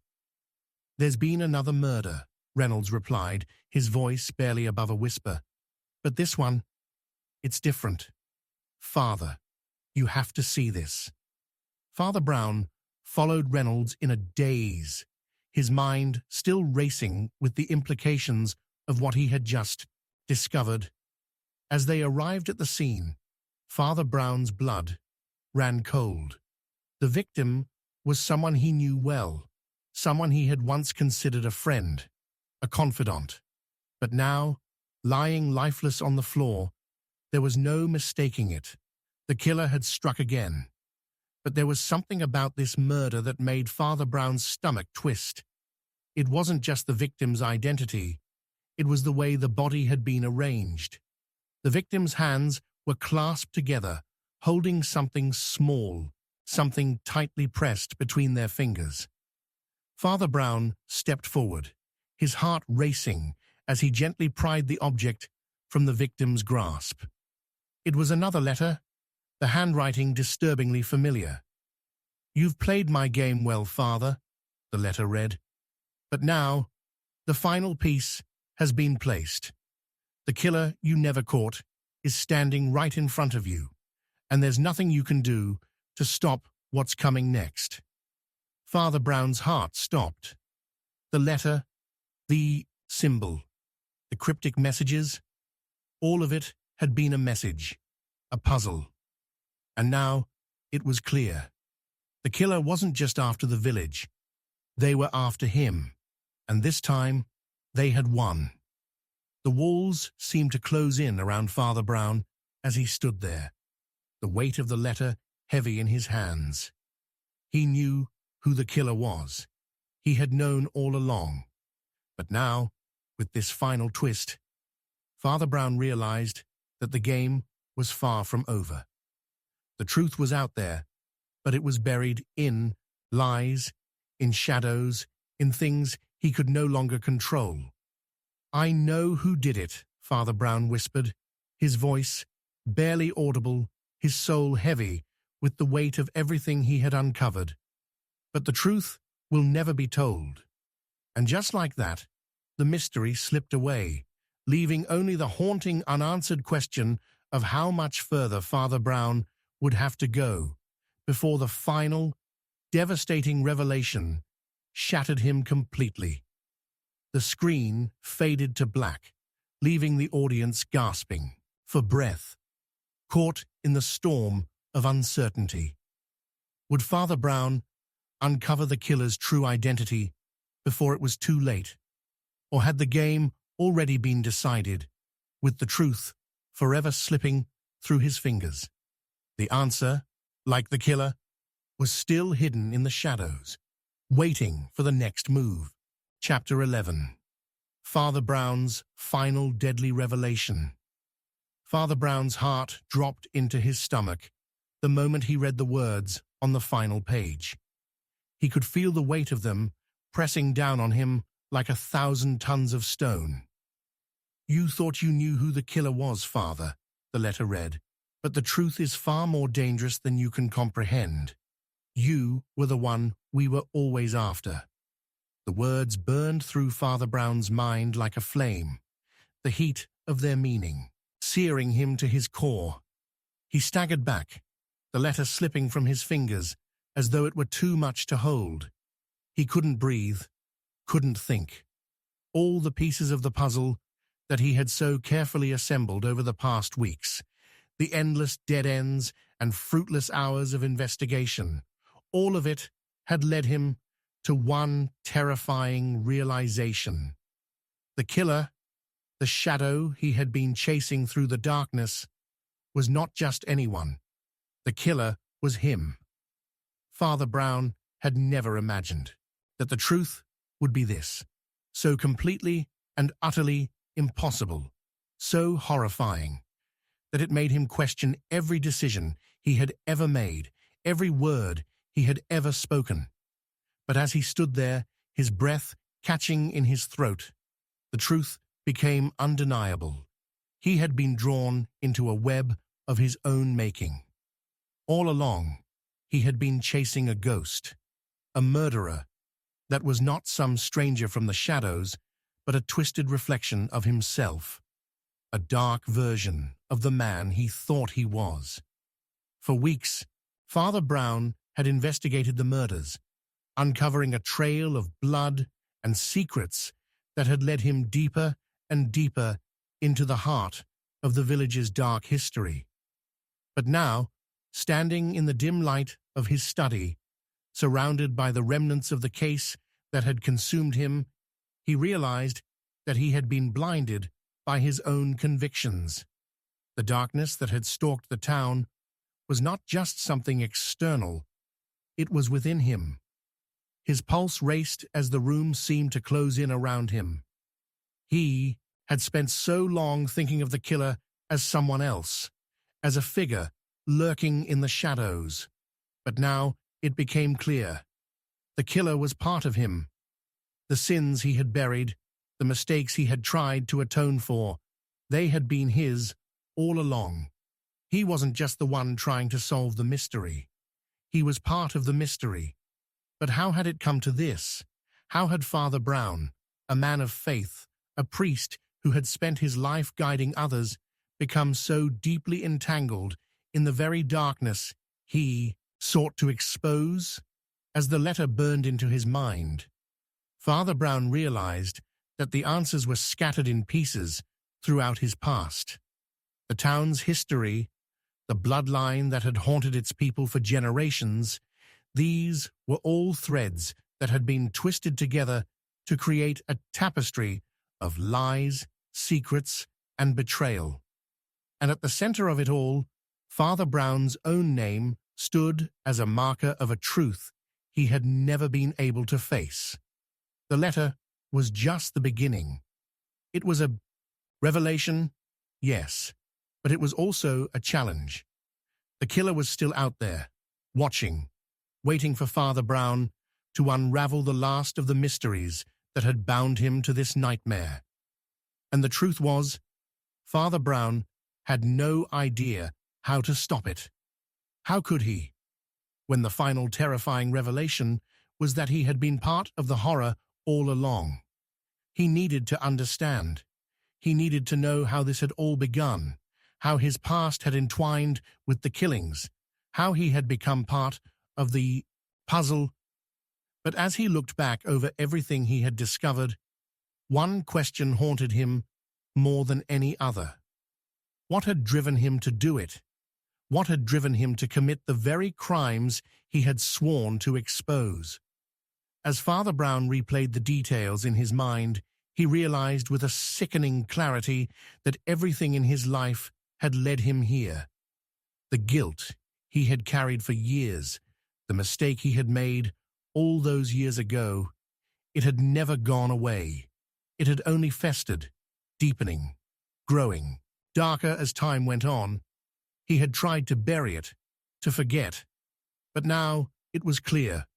The past would never stay buried.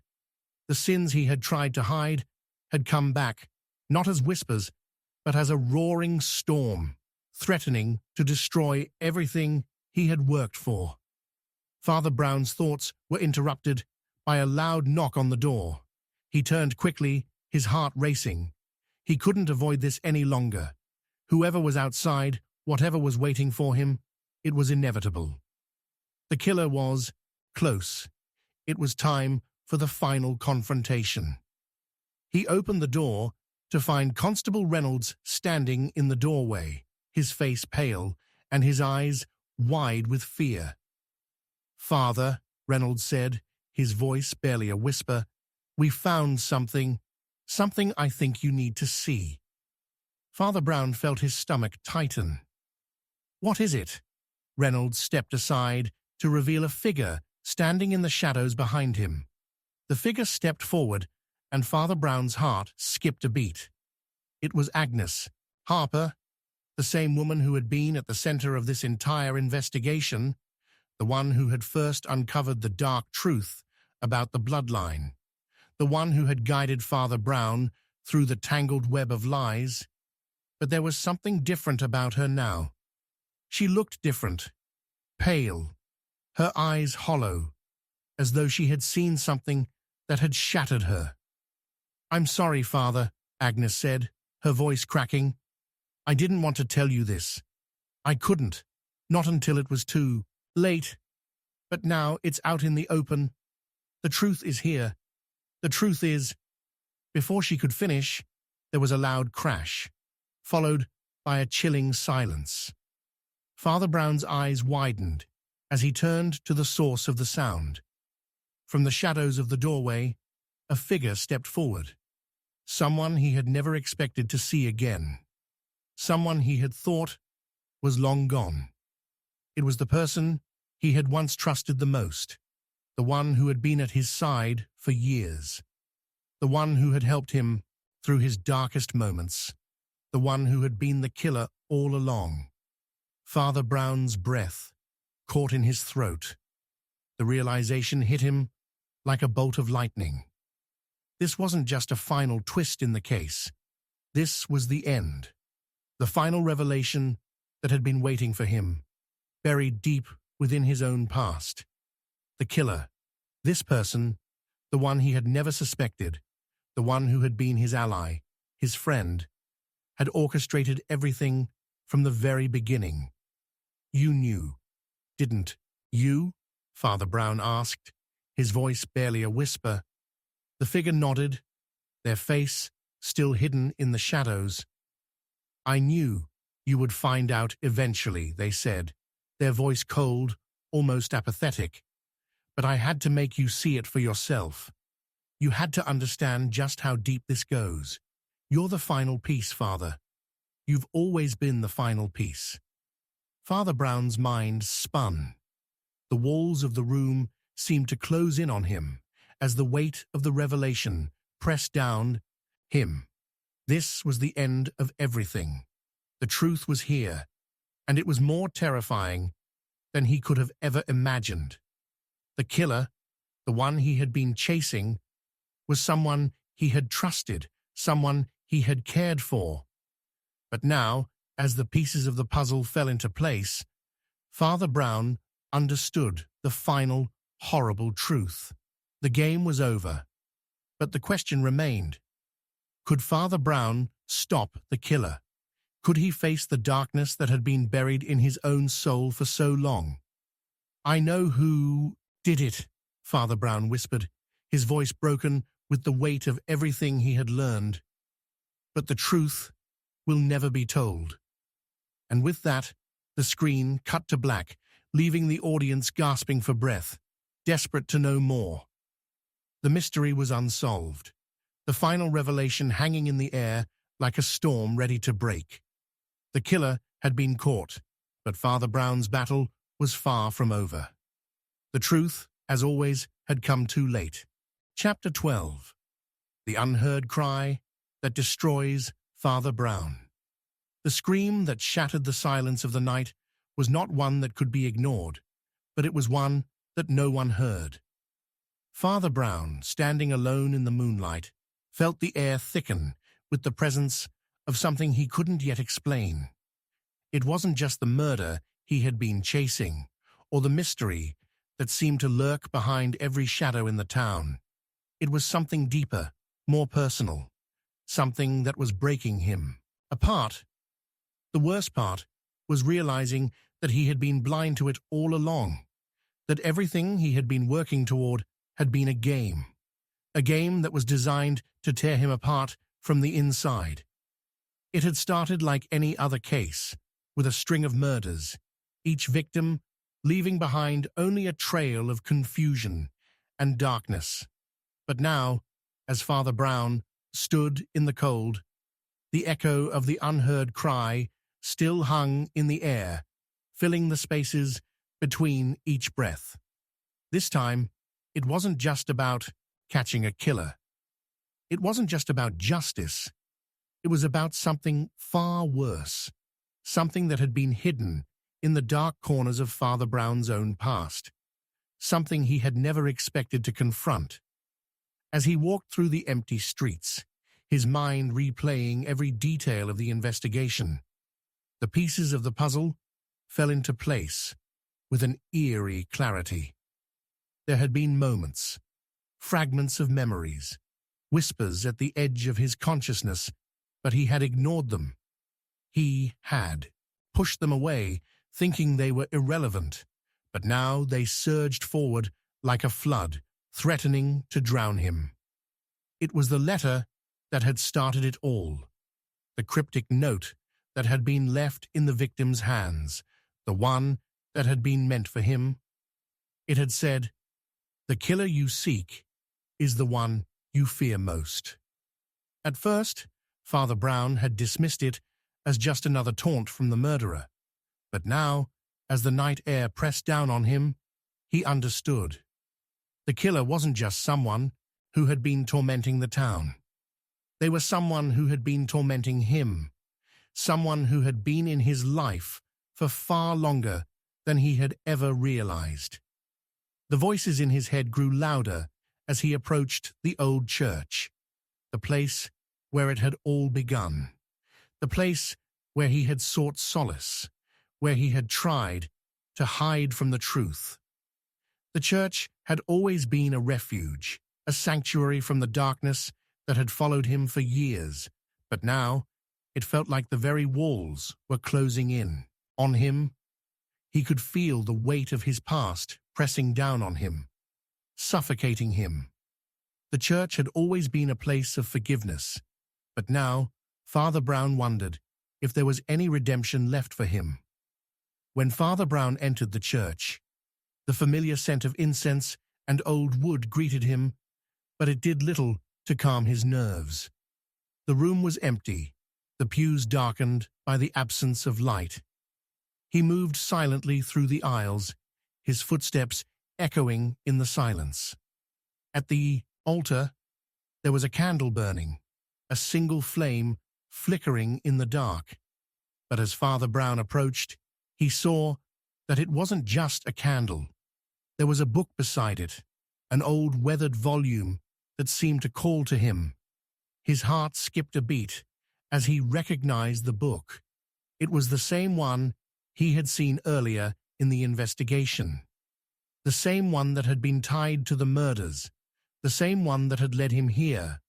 He had dismissed it as a coincidence at first, but now, as his fingers brushed over the cover, he realized that the book wasn't just a clue, it was a key to the past he had been trying so desperately to avoid. As Father Brown opened the book, the words inside seemed to shift before his eyes. The pages were filled with strange symbols, cryptic messages, and references to the bloodline, the same bloodline that had haunted the town for generations. But it wasn't just the symbols that caught his attention. It was the name at the bottom of the page, his own name. Father Brown froze, his breath caught in his throat. His name, written in the same handwriting that had been on the letter, the same handwriting that had been on every cryptic message left at the scenes of the murders. It couldn't be. He had to be mistaken. There was no way. But as he read the words again, they became clearer, more unsettling. This was no coincidence. This was his past, his history, written in blood and ink. The book was a record, a history of the town's darkest secrets, and it was written by someone who had been a part of it all. But it wasn't just about the town. It was about Father Brown. His name was there, tied to the bloodline, tied to the murders, tied to everything that had happened. This wasn't just a case. This wasn't just about solving a mystery. It was about confronting the truth of who he was and who he had always been. Father Brown staggered back, the weight of the revelation crashing down him. The killer he had been chasing wasn't just someone from the shadows. It was someone from his own past. The whispers, the clues, the cryptic messages, they had all been pointing to him, and he had never seen it. He had been part of this dark history, part of the very thing he had been trying to escape. And now the truth was out. But as Father Brown tried to make sense of what he had uncovered, something else occurred to him, something even more terrifying. The book wasn't just about the past. It was about the future, the next victim, the next murder. Father Brown had uncovered the killer's true identity, but he hadn't uncovered their motive. And now, as the weight of everything he had learned pressed down on him, he realized that the killer was still out there, and they were watching him, waiting. The door to the church creaked open behind him, and Father Brown turned to find Constable Reynolds standing in the doorway, his face pale, his eyes wide with fear. "Father, you need to come with me," Reynolds said, his voice trembling. "It's happening again." Father Brown's heart raced as he followed Reynolds out of the church. The weight of the truth, of the killer's identity, felt like a stone in his chest. The village had always been a place of quiet solace, but now it was a place of nightmares. The killer had already struck once, but Father Brown knew that the worst was yet to come.